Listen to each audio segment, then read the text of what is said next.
చాణిక్యంగా నైపుణ్యంగా విజయం సాధించగల హేమీలున్నారు. ఇప్పుడు ఈ విజయం ఎవరిని వరిస్తుందన్నది చూసి తెలుసుకుందాం. రండి, విజయం కోసం పరితపించే టీం ఇప్పుడు గెలుస్తుందా లేదా అన్నది వేచి చూద్దాం. మరొక వైపు అలా కోటయం, రెండు వైపులా అద్భుతమైన ఆటగాళ్లున్నారు.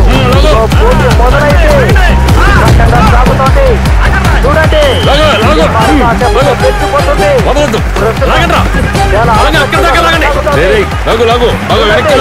ఇరువైపులా వాళ్ళు పట్టణ ఏమాత్రం చేస్తున్నారు.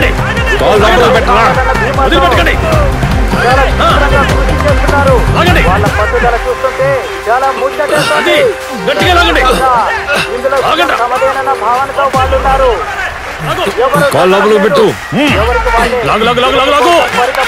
నేను చెప్తాను గట్టిగా పట్టుకో. కానీ ఆ విజయం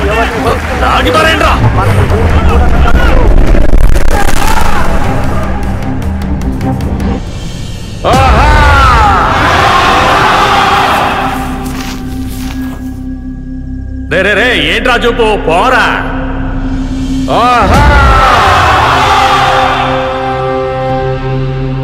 గట్టిగా లాగండ్రా.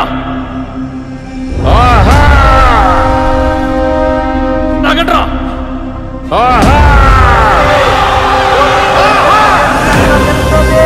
మరి కాసేపట్లో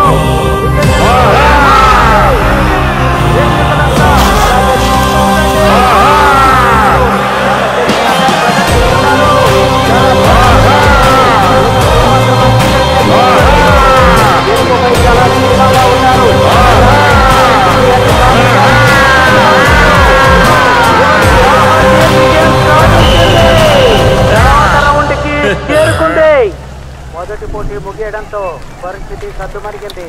ఆ తర్వాత కోసం ప్రాంగణాన్ని రెడీ చేస్తున్నారు. ఏమైందిరా నీకు? వచ్చినప్పుడు నుంచి హుషారుగా లేవు. అట్లాంటిదేం లేదు. ఏంటి తన ఇంట్లో ఒంటరిగా ఉంటారా? పర్లేదులే, చివరి పోటీయే కదా, త్వరగా ముగించుకుని వెళ్ళిపోదాం. అది కాదురా, వర్షం ఎక్కువగా వచ్చిందంటే నీళ్ళు ఇంట్లోకి వచ్చేస్తాయి. నేను తనకి ఎలియాక్ వాళ్ళ ఇంటికి వెళ్ళి ఉండమని చెప్పాను, కానీ తను వెళ్ళదు. చూస్తూ ఉండు, మనం వెళ్లేదాకా అక్కడే ఉంటుంది. ఎలాగో వర్షం తగ్గిపోయింది కదా, ఇప్పుడు మేఘాలు కూడా వెళ్ళిపోయినాయి. నువ్వు భయపడకుండా ఉండు. ఏంట్రా, ఏమైంది? దయచేసి ఆట ప్రాంగణాన్ని వదిలి పక్కకు వెళ్ళకూడదు.